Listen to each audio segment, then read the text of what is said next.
My name's Paul Markham. I am one of the tutors at Mansfield. One of the courses that we've been asked to put on, in actual fact, by the IATP, and that's the Independent Asbestos Training Provider, was asbestos awareness.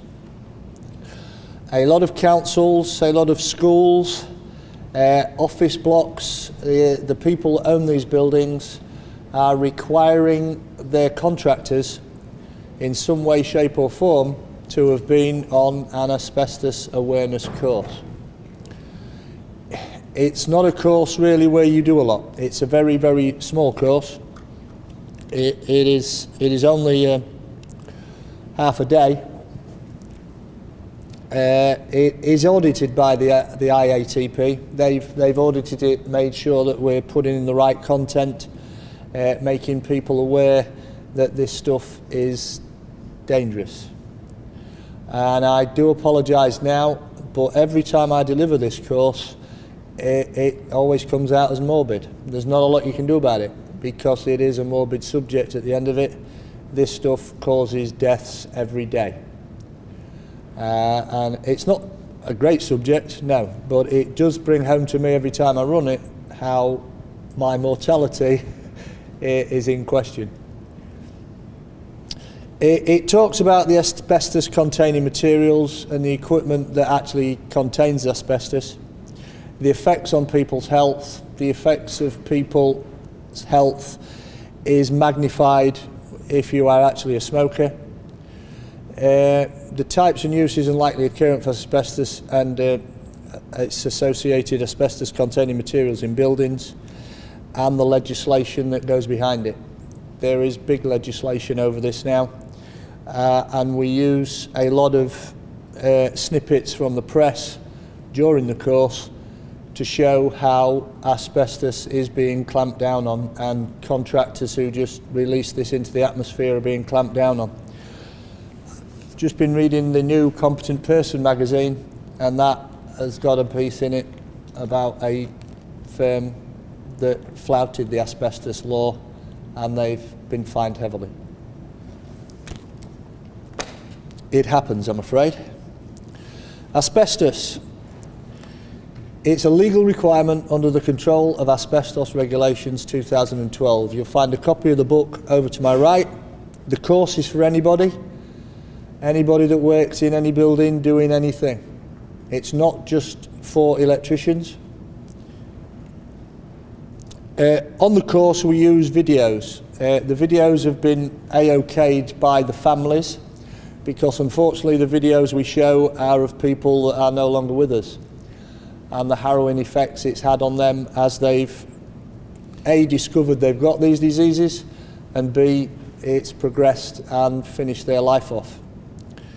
So we use, as I say, the press cuttings from people who are not complying with the legislation. It does culminate in a short multiple question paper at the end of it, and there's a certificate that is gained at the end of the half-day course to prove that you've been on this asbestos awareness course, and that is taken by all councils and bodies that need it. The reason this stuff is dangerous is because, unfortunately, it was taken as a health risk many moons ago until it started proving the case that it was, and we used it in virtually everything. That's the problem. It's natural in the earth's rock. It's still mined in a lot of countries. India still mine it, Canada still mine it, China still mine it. It has been a total ban in this country since 1999. We cannot mine it anymore, and you are not allowed to use any materials with asbestos in it anymore. The problem is, anything built before the year 2000 can contain asbestos. So that includes your houses, if they were built before 2000. That includes the warehouse across the road, most definitely, before 2000. It was used in anything. Those in the motor mechanic trade brake linings used to be made of it. The way they cleaned the brakes out was they took the wheel off, they got the high pressure jet of air and they squirted it and run it round the rim, and all the dust just went straight into the air and into their lungs. Cigarette tips originally were made from asbestos. So smokers in the 50s, 60s and 70s, they were smoking through asbestos tips. Air filters again, on the cars and on old air conditioning units, they had asbestos in them. Two main groups. Now you will please excuse I'm not a medical person when it comes to all the diseases as well, but amphiboles and serpentine are the main groups. It basically depends on whether they can absorb water or they don't absorb water. That's really what it comes down to. Different structures. The amphiboles do actually, they're not easily wetted. They make good brake shoes. And the other ones are easily wetted and they make good gaskets and seals. Everybody talks about the different colours. There's blue, there's brown and white asbestos. Those are the real names, crocidolite and amosite and chrysolite and all that lot. They're the real names of these things. And they are in their natural state actually white, brown and blue. The problem is when they are then mixed to become something, they are mixed with other compounds. And if you want a white piece of equipment, you put white pigment in it, and a piece of brown asbestos becomes white because you've coloured it. You cannot tell just by looking at it if there is any colour to it. It's very, very difficult. As I said, asbestos is no longer allowed. It can't be used, it's not allowed to be used in any materials. We use substitutes now. Unfortunately, the substitutes are nowhere close. Asbestos is good at what it did. Unfortunately, it's good at killing people as well. That's one problem. Again, you've got a lot of similar stuff these days. Nobody, unless you've really been on lengthy courses, week courses, is trained to spot asbestos. If you think there's asbestos and you're working on asbestos, the simple thing is you stop and you ask whoever owns the building. It's the single greatest cause of work-related deaths in the UK. There is no cure for the main asbestos-related diseases. It currently kills 4,000 people every year in this country. It's impossible to predict how many fibres inhaled in the body causes the asbestos diseases. They can't work that out. It's few in cases and hundreds in others.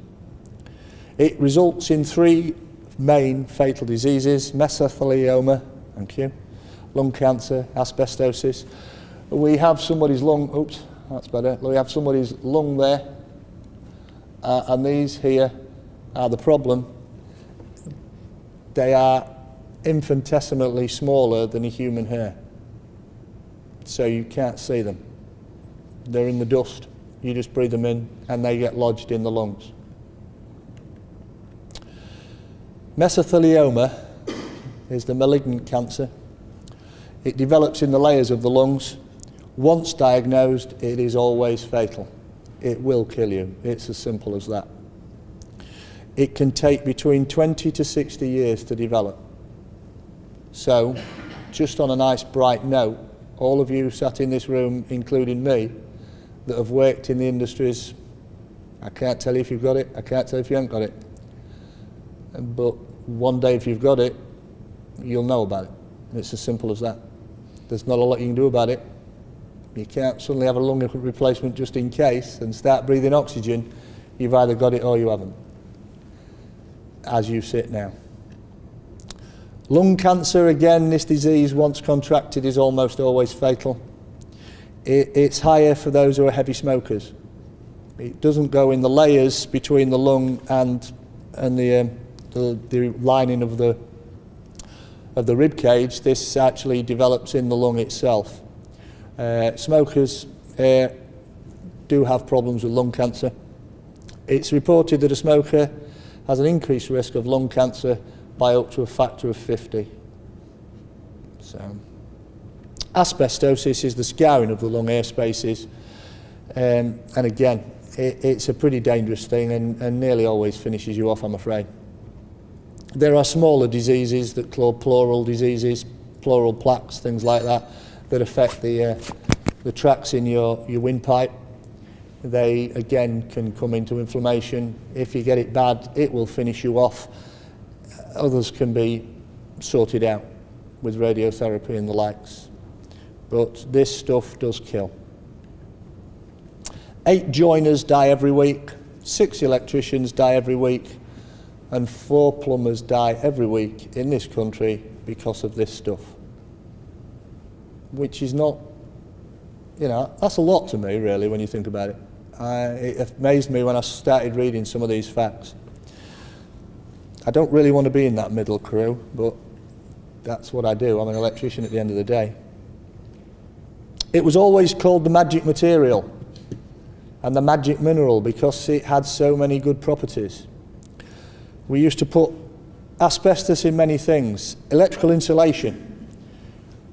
Don't know if anybody's ever been on an old job, old metal MEM, Wilex boards, Crabtree boards. You open it, the rewirable 3036 fuses, and behind it is a layer of asbestos to keep the heat in when the fuse blows. It's asbestos. So it's in there. It was in the old storage heaters as insulation. It was in the old storage heaters that used to have a fan to blow the hot air out. If it's blowing hot air out, it's also blowing out asbestos fibres. It was strong, so they put it in cements and resins. It had chemical resistance, so they made it into gaskets and seals. And it had good thermal, fire and acoustic properties, so they wound it round pipes, stuck it in between boards for sound insulation. It was used for everything. The usual sub-specs. Being electricians, you can relate to the one in the bottom right here. That bit I was talking about, that bit of asbestos board, tape, paper behind there. I look at that one in the middle there, and that is a old motor terminal box. And all motors used to have a gasket of asbestos rope around it. And I've lost count of how many of them I've opened up. You'll find in old light fittings asbestos paper. It was good heat, so it was put in between the lamp and the electrical connections to make sure that the connections didn't melt. And over here we've got Artex. Artex ceilings, when it first came out, brilliant. If you've got an Artex before 2000, try not to disturb it, because it could, I say could, contain asbestos. Now plumbers go around sticking holes in asbestos to put pipes through. Electricians do it as well. Electricians work in electrical equipment, and when you're screwing around in false roofs, it could be insulated with asbestos loose fill, that's all. So you could be just screwing around in it. It's not just electricians, plumbers, chippies, plasterers, you name it, every trade is open to this. I put some not so well candidates on there. That is a water container. Again, plumbers will have a problem with that if they're drilling it for an extra outlet or intake. But if you're in a false roof and you're just brushing past that 4 or 5 times, pulling cables in and rubbing on it, you are putting asbestos on your overalls, on your jeans, and then you do this and it's all in the atmosphere. And there's you and the customers. Tiles. They may look like vinyl tiles, but they probably aren't. Vinyl tiles of today are vinyl. The vinyl tiles of the old days were vinyl including asbestos for a bit more strength. Soffits around houses, again, you want an outside light, you want an outside cable, you drill a hole in the soffit, you push the cable up and drag it up into the eaves and connect it. It could have been asbestos. There is an emergency procedure. It comes in the regulations. You'll find a copy of it if you want to take one, stood up on the end and the left hand side there. It is very basic, I'm afraid, because there's not a lot you can do with it. If you think you've got asbestos dust on you, you should stop and you should put on a respirator. I always carry one of them in my pocket. It's always one of them in my toolbox.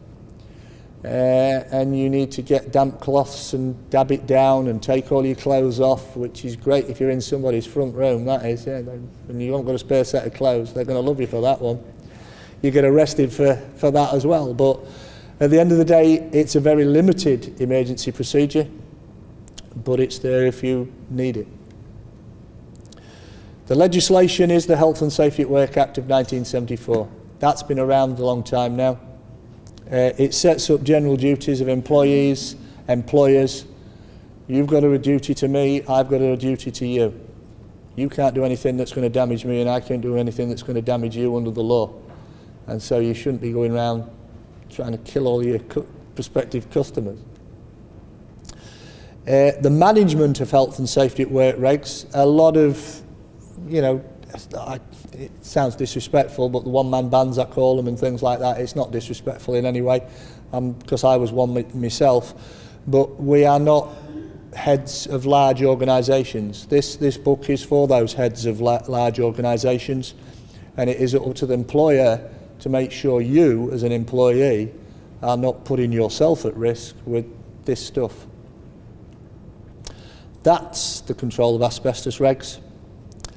Employers, building owners, and please note, landlords are obliged by law to protect their employees, tenants, occupants.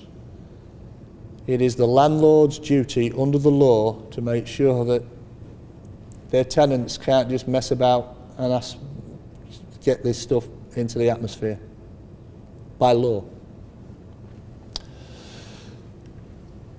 The duty of management in it, the duty holder is the employer.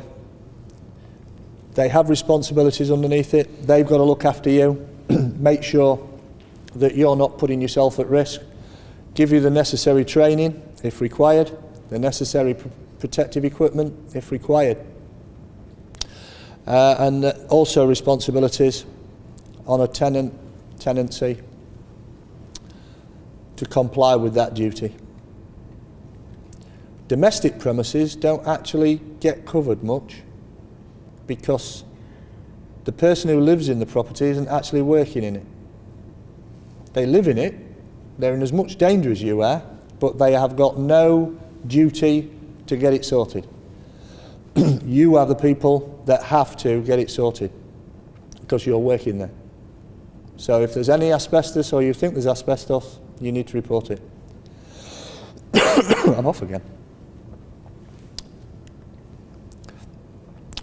A duty holder's responsibility is to find out if and where asbestos-containing materials are. If they're present, what quantity, what condition, and they have to compile a register. That register should be kept on site. You visiting large buildings have a right to that register to know where it is so you don't disturb it. Important points to remember. It is dangerous. It can be found on any building pre-2000, which is scary. If in doubt, stop and check. You can only do minor jobs and only if you've been trained. This is asbestos awareness. There is one above it where you can go train and you are allowed to work on small asbestos items, but believe you me, you need to spend money on a industrial grade vacuum cleaner. So if you want to change fuses in one of them boards, you can, but you look like a scientist with a white suit on and a respirator and goggles and gloves and shoes, and you've got your vacuum cleaner in your hand just for changing a fuse. That's how you should do it. So when you've been trained, you can do small little jobs like that. That's the next course on, above this one. You do have a legal right to that training if you think you need it. You can go to your employer. Please don't put yourself at risk. Asbestos does kill.